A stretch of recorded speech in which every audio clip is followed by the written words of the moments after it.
Snow descended in hushed veils over their fine enclave of Oakridge Heights.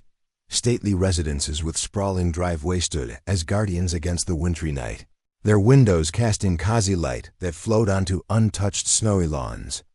It was the sort of community where alarm systems purred softly behind decorative doors, where landscapers kept flawless shrubs even in winter, and where everyone understood their role. Elizabeth Morgan was out of place here. Her faded blue dress, once lovely but now tattered and soiled, gave scant defense against the piercing chill. Snowflakes caught in her long golden hair as she plodded through the mounting snow.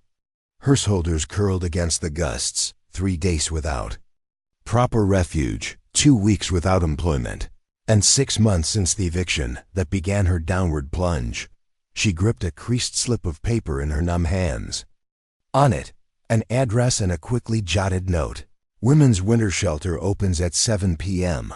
A compassionate Telebrian had scribbled it when she diagnosed Elizabeth seeking warmth among the library shelves that afternoon. Graceful street signs were hard to decipher through the snow, and Elizabeth's fatigue made focusing almost untenable. When she finally spotted the number matching her note, 1422, she nearly sobbed with relief. The majestic blue door with its polished brass knobs stood atop a brief set of stone steps. Light shone warmly from within. With her final reserves of energy, Elizabeth ascended the steps and tried the handle dock. To her astonishment, it yielded. Warmth powered out to greet her, carrying the soft aroma of cinnamon and evergreen. She stepped inside, swiftly shutting the door behind her. The entrance hall was vast and still. "Hello," she called faintly. "I'm here for the shelter program." No response came. Elizabeth ventured deeper, her damp shoes leaving traces on the gleaming floor. House felt too serene, too meticulously to be a shelter.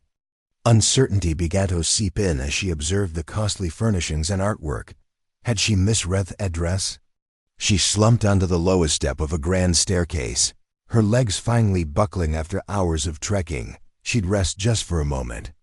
She promised herself, then sort out her mistake. The sound of claws tapping on wood drew her gaze. A German shepherd approached, its keen eyes assessing her with curiosity rather than menace. Elizabeth stayed motionless, unsure if the dog would growl her. Snap! "Max, who's this?" A resonant voice sounded from around the corner, followed by its owner, a tall man in a luxurious coat with a fur-lined collar. His fist shifted from surprise to wariness as he saw Elizabeth on his staircase. "I'm so sorry," Elizabeth said, struggling to regain shaky legs. "I think I got it wrong. I was searching for the women's shelter."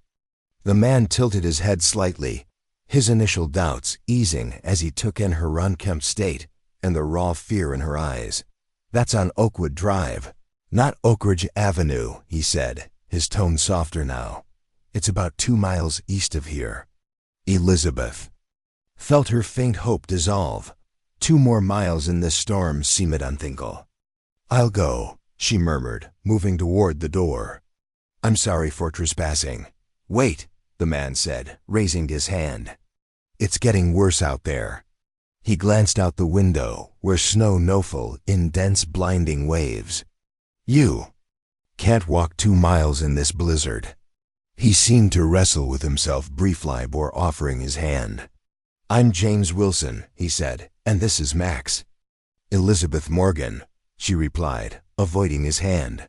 Wary of how grimy hers might be, James lowered his hand without remark. "Let me make a call," he said, pulling off his phone. "The shelter might send a volunteer to fetch you." As James spoke quietly on the phone, Elizabeth perched tentatively on the stair's edge.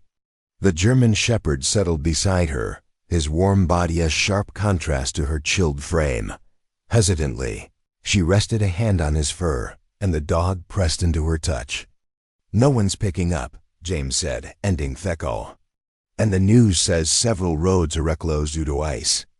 Elizabeth stood, swaying slightly. "I understand. I'll find somewhere else." "That's not what I meant," James said swiftly. "I meant you'll need to stay here tonight." I have plenty of space, and Max seems to think you're trustworthy. Elizabeth glanced at the dog, who gazed back with steady brown eyes. I couldn't impose. It's not an imposition, James cut in. It would be heartless to send you out there.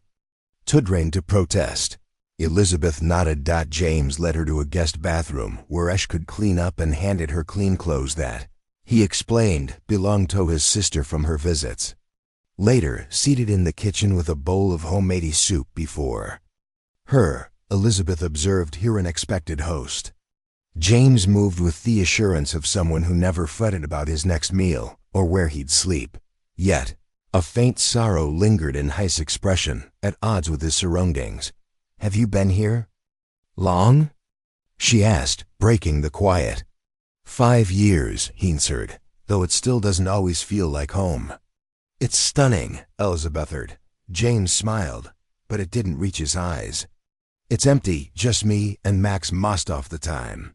As the evening unfolded, their conversation grew easier. Elizabeth learned James had built a thriving software firm and sold it for millions 2 years ago. He now worked as a consultant, mostly from home. And you? He asked eventually. How did you end up seeking a shelter tonight? Elizabeth's tale emerged slowly. The accounting job lost to downsizing. The apartment she couldn't afford without income. The friends' couches she'd stayed on until she'd overstayed her welcome. The slow, crushing slide from stability to homelessness. I never imagined it would happen to me, she said softly. I had a degree, savings, plans. Life doesn't always stick to our plans, James replied, absently petting Max's head. After my wife passed 3 years ago, I thought I had my future set. Now I'm not sure of anything. The raw honesty in his words lingered between them. Morning broke with dazzling sunlight, making the snow-draped landscape gleam. Elizabeth woke in a cozy guest room, briefly disoriented until the previous night's events rushed back. She found James in the kitchen, brewing coffee. I called the shelter, he said as she entered. They're open now and the roads are cleared. I can drive you there after breakfast if you'd like. Elizabeth nodded, though leaving stirred. An unexpected ache. Thank you for everything. Over breakfast, James seemed to be mulling something over. Finally he spoke. I have a proposal, he said cautiously. My housekeeper left last month, and I haven't replaced her. The job includes room and board, plus a salary. It's temporary, of course, until you find something better suited to your skills. Elizabeth studied him, searching for hidden motives, but found only genuine intent. Why offer that to a stranger wandered into your house? She asked. James smiled, a warm smile that lit his eyes. You didn't wander in, you got lost and Max vouched for you. The dog's ears twitched at his name. Besides, my house hasn't felt this alive in years. Elizabeth weighed the offer. It wasn't accounting, but it was a chance to rebuild. To stand on firm ground again. I'll need references, James added, misreading her pause. And there's no pressure. The shelter's still an option. No, Elizabeth said quickly.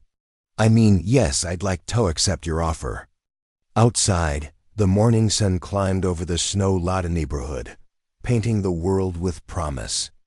On the doorstep where Elizabeth had arrived, lost and despairing, 2 strangers had found something unexpected. She, a chance to restore her life, and he, a reminder of what home could feel like when it wasn't hollow. Max trotted over Tazit between them, his tail brushing Theffler in satisfaction, as if he had known all along what would unfold when Elizabeth stepped through the wrong blue door on a snowy winter night.